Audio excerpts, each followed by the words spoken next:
Hello, everyone. Welcome to the Positive Choice Wellness Podcast.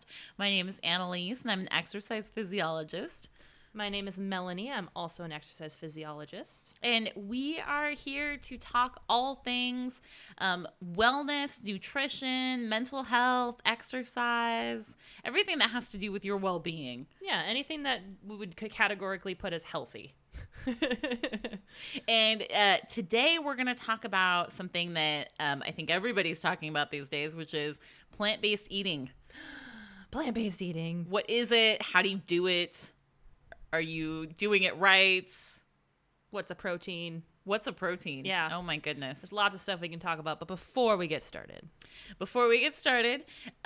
we are also here to answer your questions. So if you guys have any questions that come up during your week or during this podcast, go to positivechoice.org and click on the Contact Us button and just shoot us an email, and we'll be able to answer that on future podcasts.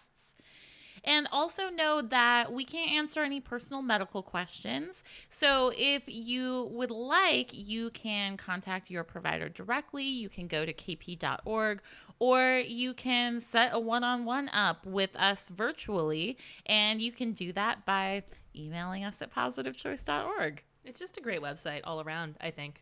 Yes, it's well worth having on your bookmark. Exactly. I have it bookmarked. I work there and I have it bookmarked. I reference that thing all the time. Yes. All the time. Yes. So plant-based eating. So exciting. Yes. Should we define it first? I think we should define it, because what is plant-based eating? Because you hear people a lot of the time mix it up with other stuff, but it's its own entity, I really think. Right. I think it doesn't necessarily have to be vegan. No.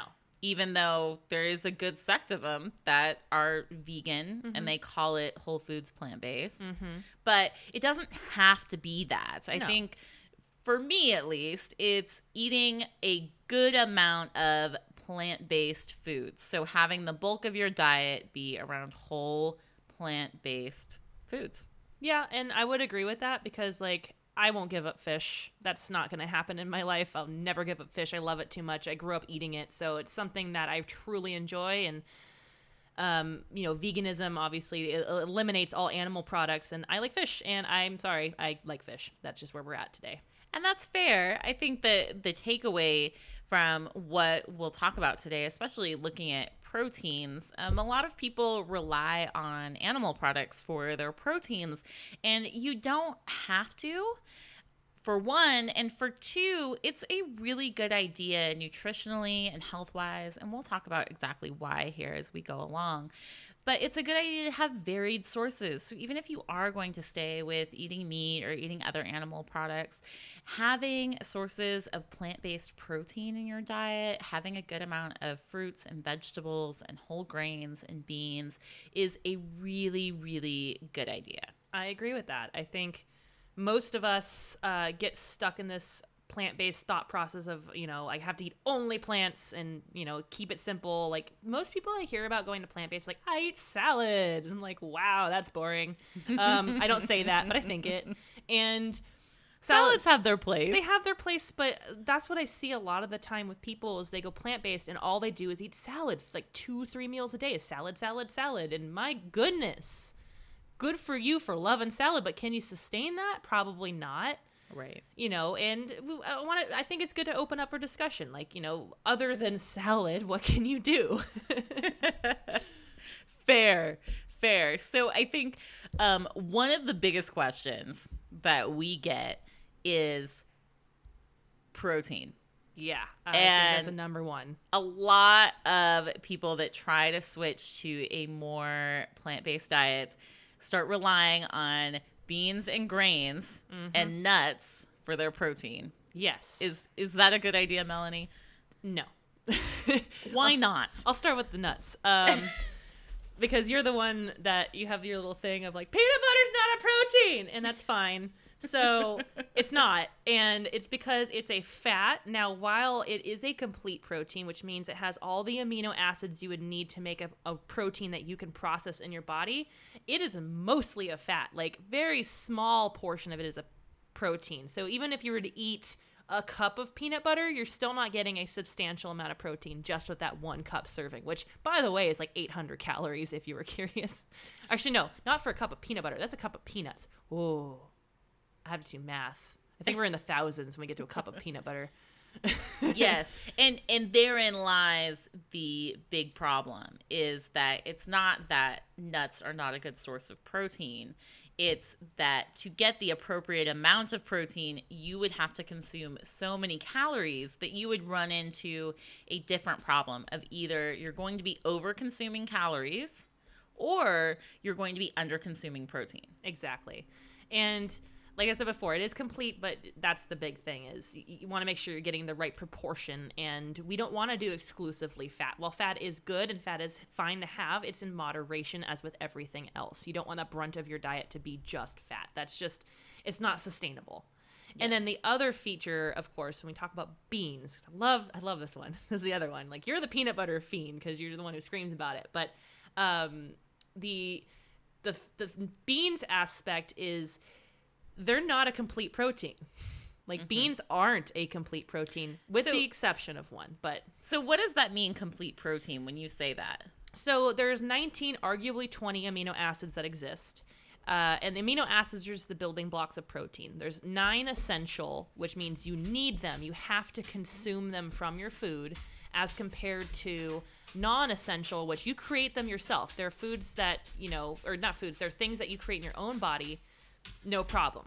And by eating certain foods that have a right matchup of specifically the essential amino acids, you create a complete protein, which means every aspect of that is utilized in your body for specific functions that you cannot do yourself otherwise.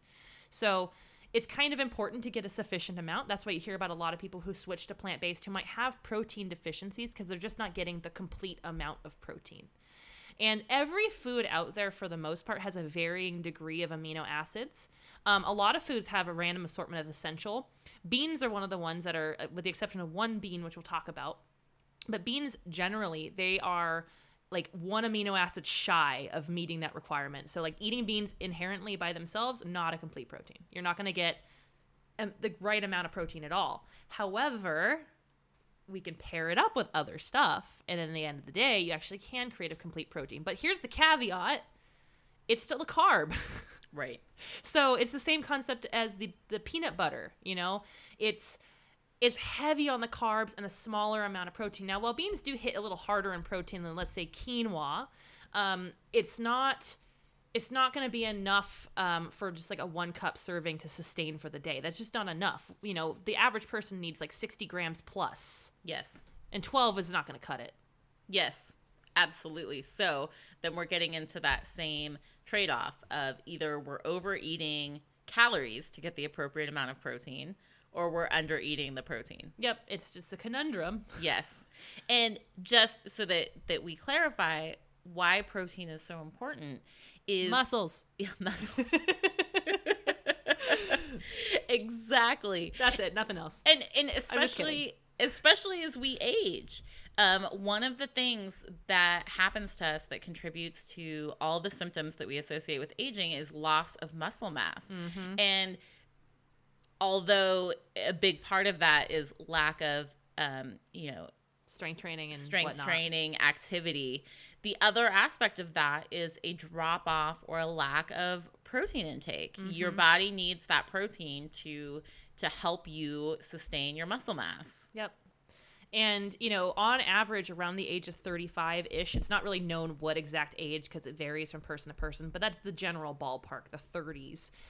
You start losing, on average, about 3 to 5% muscle mass every decade. And it compounds on itself. So, like, as you get older, it compounds on that previous year of 3 to 5% and 3 to 5%. And it keeps going until you're kind of withering away, and that's not ideal.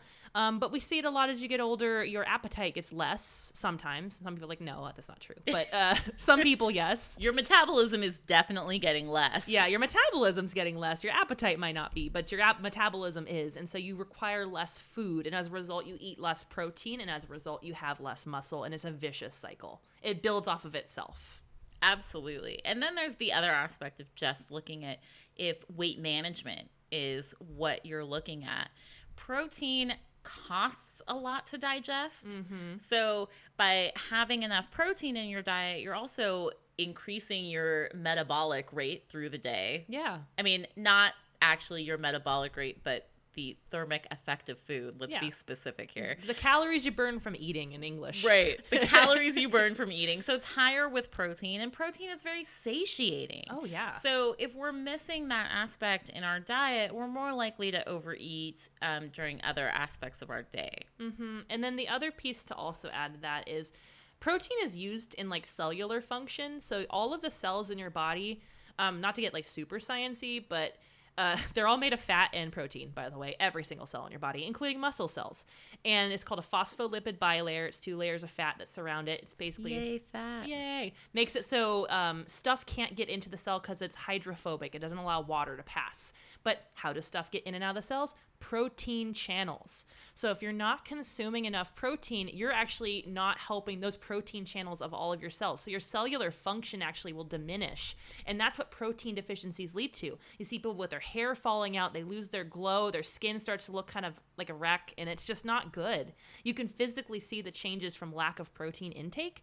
So it is crucial for just survivability of your cells, which we are just a giant walking blob of cells with bones, which are also cells. And bacteria. We're like 60% bacteria, so like there's that too. We have to feed the bacterial cells as well, whatever. So then for everyone that's listening and thinking, okay, so what are some solid sources of plant-based protein? So I'm a germ. Okay. No, I'm just kidding. I was thinking like I am 60% cells, so I essentially am a germ. But that's my little tangent. So about that protein. About that protein. Not about all the bacteria that's living in you like a little colony.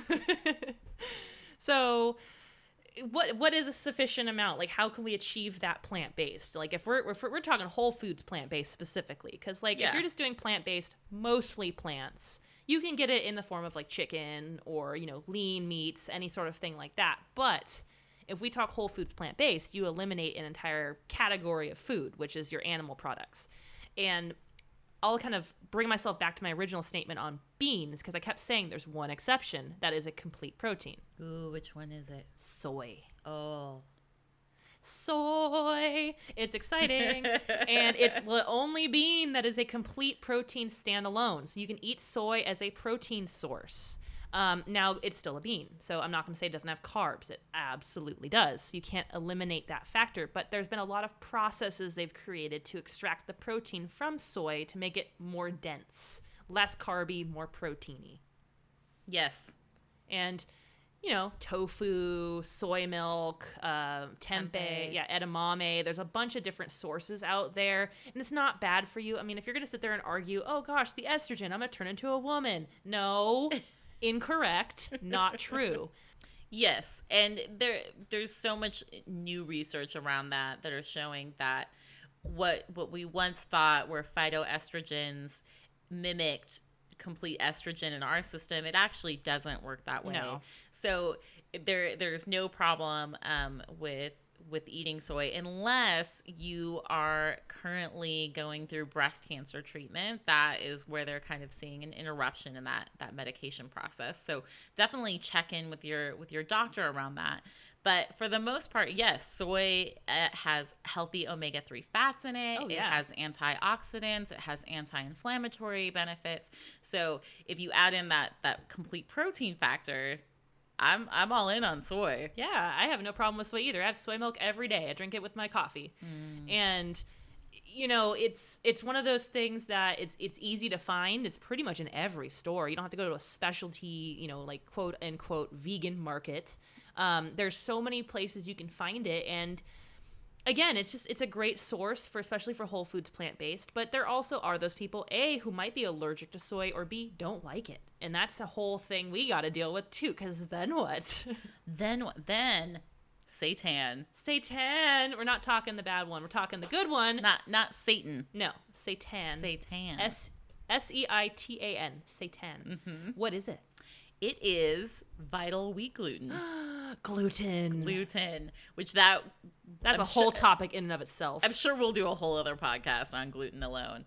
But let's just leave that for the other podcast. We'll talk about that later. Simply put, gluten, unless you have celiac disease, you're probably okay to eat gluten. And the wonderful thing about seitan is that, first of all, the texture to me is much more meaty. Yeah, it's chewier. It's more like real meat. So that makes me happy. Yeah. And then it's very, very protein dense, because what gluten is, it's the protein compound in wheat. So what they've done is isolate the protein from the wheat, and that's what seitan is. So it ends up being this really lean, dense protein source, much like meat. And I compare it to, having like ground beef.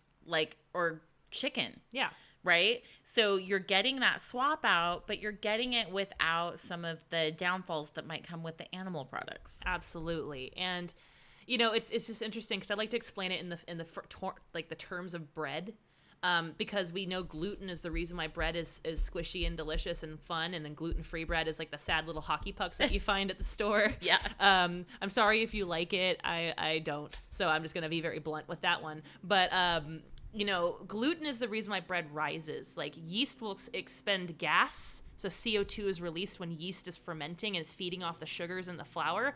And that's what we want a good bread to do. You want the yeast to expand and rise. And the gluten creates a net where the yeast expands that gas. It gets caught in the net, and that's how you get those little holes in bread. So that's why I call them hockey pucks, because when you don't have gluten, you don't have the fun little fluffiness that bread creates. So now you're learning about the making of bread. And always a good tangent here. I do tangents on weird stuff. I have a very interesting background. So that's the reason why, the gluten, it creates a netting, but the more you process it, the tighter the netting gets. And soon you create this dense amount of gluten that you can extract from the dough itself if you wanted to. That's how you can make your own from scratch. But it's a great source as far as getting a complete protein, because they add a few things. It's not complete inherently, but they add a few things in the processing of seitan that makes it a complete protein. So adding the additional amino acid it needs to create itself into that whole complete protein. Yes. And then other things like tempeh, which is another soy product, but it's fermented. It's fermented, which is a whole other topic we're gonna do. Yes, so you get a nice hefty portion of probiotics with that, and adding stuff in like nutritional yeast, which is kind of cheesy flavored. So yay that. Yeah, and nutritional yeast, it has B12, which is not very common in a lot of the whole food plant-based foods. So if you're eliminating a whole group of animal products, guess what B12 is found in? It's found in animal products. And without that, you're lacking that B12. So it's really important to incorporate something into your diet, not necessarily a supplement, but nutritional yeast. There you go. And it is a complete protein, and it's not active, so it won't cause any problems, and it's cheesy, and it's delicious, and it's not a cheese. There you go. Yes. So I've solved all the problems of the world. Here we are. Cheesy, delicious, nutritional yeast. Perfect. Exactly. Yeah. And so kind of rounding out the protein thing. So when we take all these into account, we've got these solid sources of protein in our diet, and then we're of course having nuts, because wonderful healthy fat. We get a little bit of protein from that.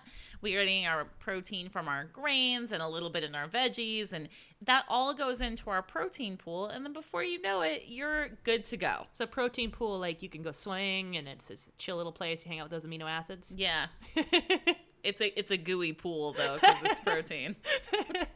So elaborate on that protein pool.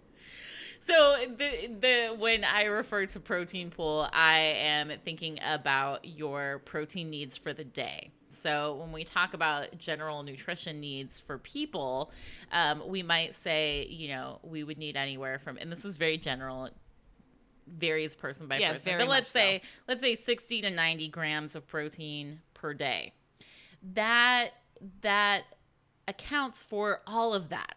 So if I want to get 90 grams of protein a day, that is going to come from all of those sources. Yeah. And when we're talking about the importance of kind of these lean, dense plant-based proteins, they're a way to get that protein pool up. Yeah. And I guess the way I kind of refer to it too is your body kind of stores it like a piggy bank. It's just, it throws the amino acids in there, it combines them, sends them out to do a job when they're needed. And you accumulate throughout the day. So it's not so cut and dry of like, oh, you have to eat this with that to make a complete protein. Nah, you can spread it out throughout the day. Your body accumulates it and then it'll disseminate it as it needs to. Right. Like I could have a grain in the morning and then I could have beans in the evening. Yeah. And then I'm getting all 9 of my essential amino acids. Exactly. And it just works out. But obviously it is hard.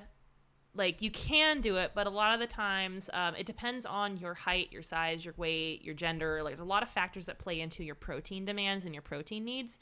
So, like, obviously that's very specific to each person. So we can't actually go into, like, what you need specifically. So something to note is some people have higher demands than others do. So you can't necessarily survive purely off of beans and grains and the veggies you eat throughout the day. It may just not be enough. You know, you might have to supplement something else in. And if you're a gluten-free, soy-free, whole foods, plant-based, you have rolled out 2 complete sources right there. So what do you do? What do we do if that's the case? I'm giving her a blank look right now because that protein powder. Yeah, pea protein. Yeah, pea protein. Yeah. She's giving me a blank look because I was just like, I gave her no hints to where I was going with I'm this. like, my brain's gonna have to think about this for a minute. But you could supplement in protein powder. Like, it's not impossible to eat a whole foods plant-based diet, soy-free and gluten-free, and still get a sufficient amount of protein. You can absolutely do it. Yep. And it just has to supplement it in. So obviously your needs are different.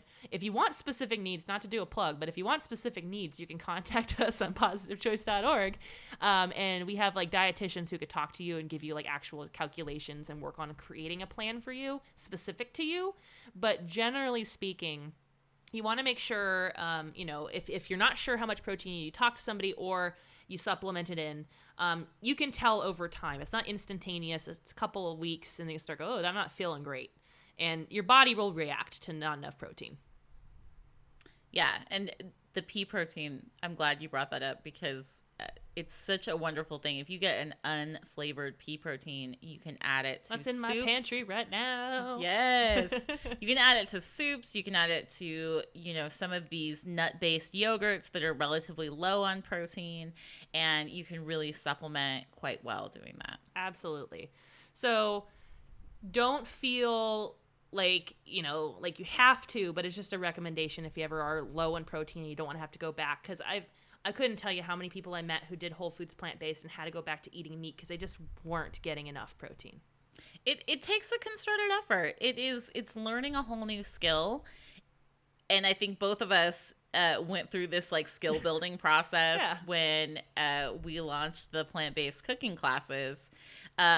It's just a whole new skill set and you'll get better and better as you go along. Yeah, you have to learn what things go together. It's a little bit of science, but if you're a little scientist like myself, then you can absolutely have fun doing that and experiment and, try new things and get creative.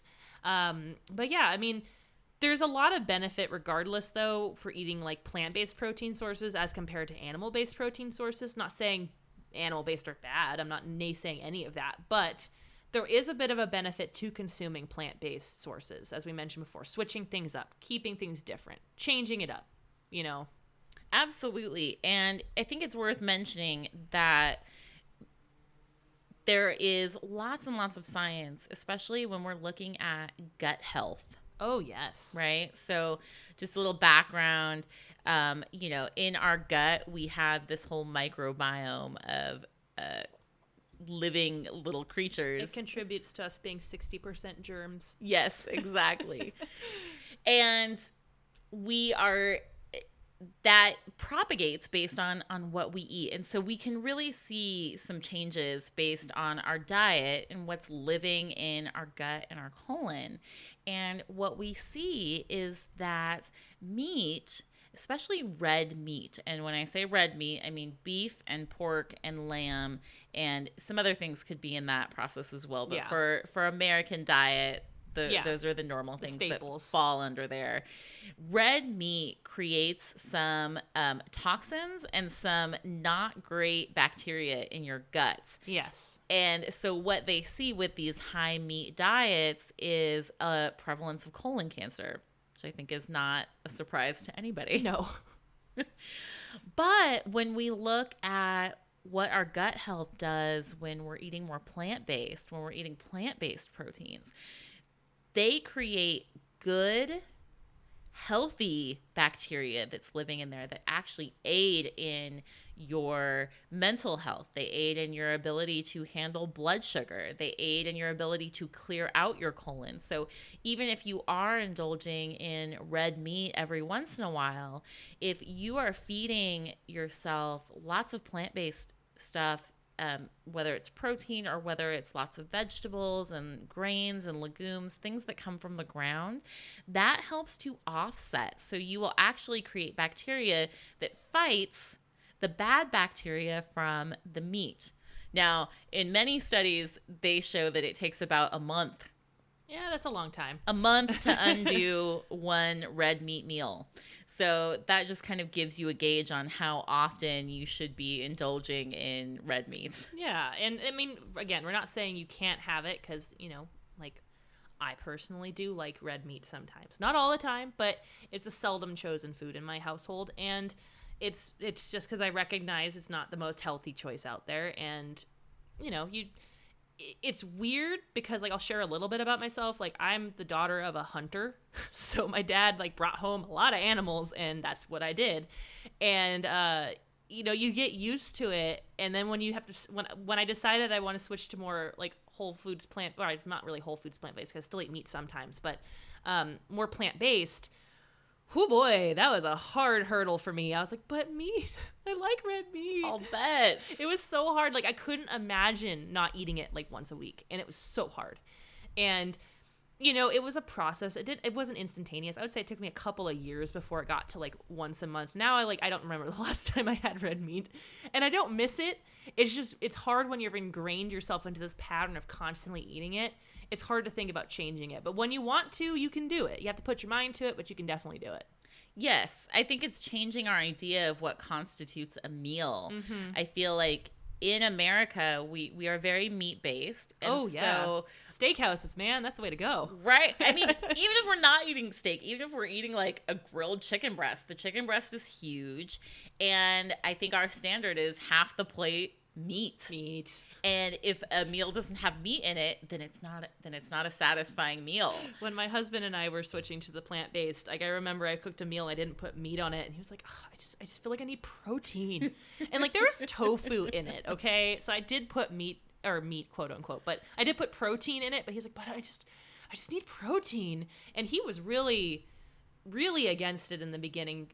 You know, like, I had already gotten over that hump, but he hadn't quite gotten there yet. So, you don't need meat to have protein, just to clarify. Yeah. So is he there now, or he's the one who chooses vegan food before I do? It's crazy. Like, I'll be like, oh, I want to get this. He's like, oh, let's go for vegetarian. I'm like, what? Who are you? Who did I marry? Who are you? Who is this man? But yeah, it's just funny to see the change now. Like, I think from start to finish took a grand total of 4 years for both of us to be on the same page. Mm-hmm. He was a little more of a challenge, but we got there.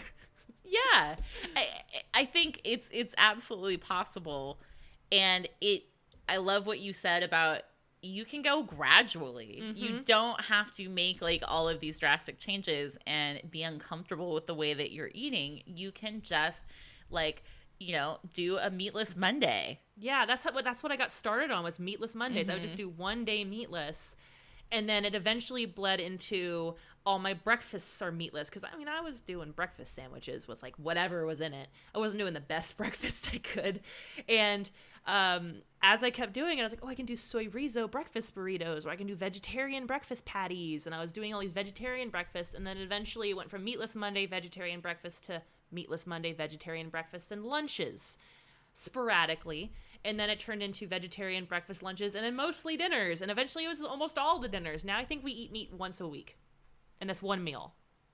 So that's it. That's a huge change. From where I was, absolutely. I was like, red meat 3 times a day. Let's do this.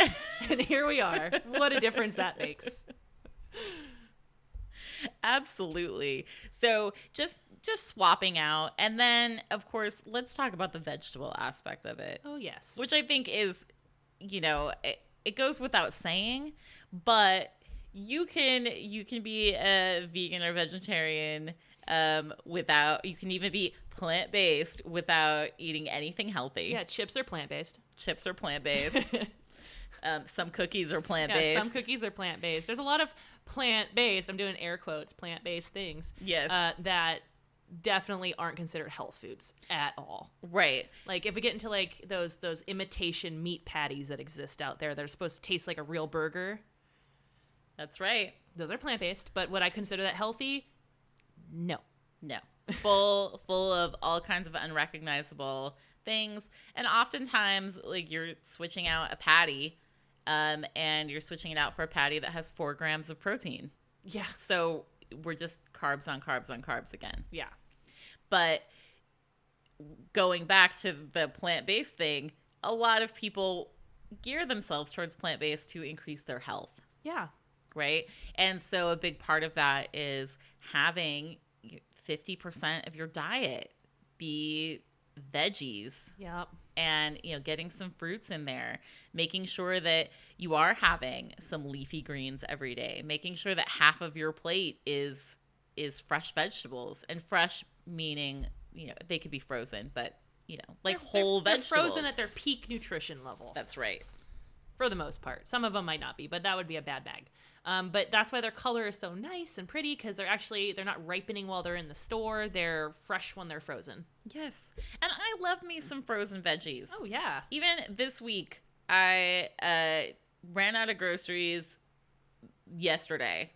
And I was like, there was groceries, but there was nothing made. Oh. And I was like, oh my gosh, I have to take something to work today because I'm going to be there so long.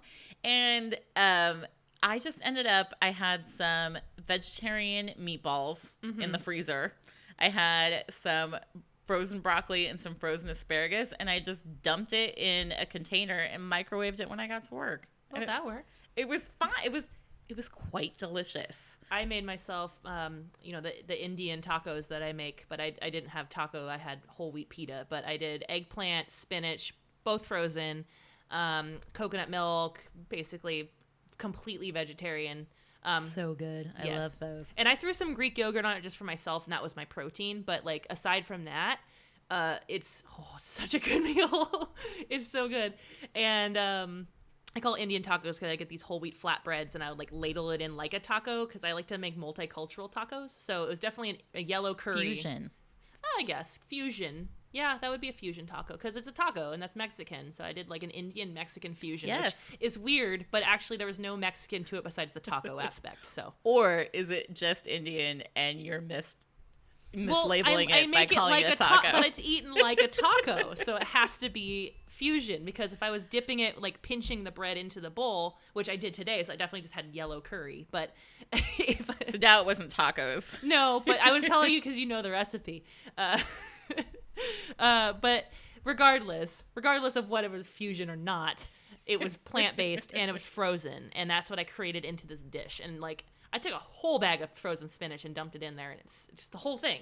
It takes up so little of space in that container. Yes, I love spinach. I do too. I feel like spinach is the thing to add to everything. I put it in everything. You can hide it. It's a superfood. Yeah. So you're getting tons of nutrition. And calcium. And it blends with everything. And it's a very non-impactful flavor. Right. Like, I feel like if you were to do kale, I'm not a fan of kale. But if you do kale, you're like, oh, there's kale. But if you do spinach, you're like, but what is it? It's just green. Right. Who knows? Yes. So spinach and everything, you guys. But the more plants, the better. Aim for as many as you can fit on the plate. I'll make a lot of like one pot dishes with like chickpea based pastas, instead of whole flours. Talk about a great place to add protein to your diet. Absolutely. And then I'll throw in like sun-dried tomatoes, artichoke hearts, and mushrooms and all sorts of stuff and onions into this dish. And then I'll have a side salad with it. There's nothing wrong with having more vegetables. Right. So, any way you can introduce them into your general meals, go for it. Have as many as you can, because like the more veggies, the better. They're not very nutrient dense in terms of calories. Mm-hmm. They're nutritionally dense in terms of vitamins, minerals, and phytonutrients. But as far as calories are concerned, have at it. No one has any reason to gain weight because they ate too many carrots or too much lettuce or too many whatevers. No, that is not true. You eat to your heart's content. Go for gold. Yes. I want to backtrack a little bit because you touched on something that is another issue that we get asked a lot, which is the issue of calcium. And we'll finish up with the calcium. Okay. So it's interesting with calcium. The idea is that it comes from milk and animal products. Yes. And yes, there is calcium in that. But what we know now is that that calcium is not necessarily absorbed or used by our body. Uh-huh. So when we look at studies where people are consuming high amounts of milk, high amounts of cheese, there isn't necessarily a correlation between stronger bones or calcium density. Yep. So having these milk products in our diet for the sake of calcium is probably not necessary. Interesting. Very interesting. But calcium is kind of a big deal because, osteopenia, osteoporosis, all those things you get when you don't have enough calcium. Your bones get brittle and spongy. It is important for a lot of people. Now, it doesn't necessarily build bone density. You just need a certain amount of calcium in your diet to survive, really. And yeah, like what's interesting with spinach, I always like to mention this about spinach because it's just the coolest thing. Because people think, oh, raw is the best way to go. Actually, cooked spinach is more nutritional than raw spinach. And why is that? Well, they're the plant walls. So science. Okay, ready? All right. Yes, so I'm ready. Let's talk about cells again. So you have plant cells, which are this really thick structure around them. I call plant cells like your water balloons. They're strict in terms of they hold their shape very, very well. And what happens is our body doesn't break that down. That's the fiber that our body cannot digest is the plant cell wall. And as a result, when you have, let's say, spinach, for example, and you don't cook it and you just chew it, eat it, cool, bye, your body doesn't break that cell wall down. It can't. Like, it doesn't have the resources to do that. So when you cook it, what happens when you boil water? It expands into gas, and that ruptures the cell walls. And when the cell walls rupture, you release all the nutrition that's hiding inside of those cells. So as a result, it releases more calcium, more vitamin D, and more vitamin A into your system than if you ate it raw. Wow. Science. Wow. Melanie just blew my mind. That was an amazing explanation. Thank you. And they're called cells because a monk discovered it. Another thing, I had no idea. I'm full of really random facts. Well, you guys can take that away from today's podcast. Get your protein. Yep. From some dense sources like seitan and tempeh and tofu, and make sure that you are cooking your spinach. Yes. Yes. You can eat it raw, but I'm saying you get more bang for your buck if it's cooked. Right. And then eat plenty of veggies. Yeah. Because if you're not eating the plants, are you really eating plant-based? Nope. I'm just going to answer that question for you. Okay. Nope. Okay. Well, until next time, everybody, again, go to positivechoice.org, go into the contact us and ask us some questions, and we'll be able to answer those next week. But until then, have fun, take care, enjoy your day, and we won't see you, but you'll hear us sometime later. Bye.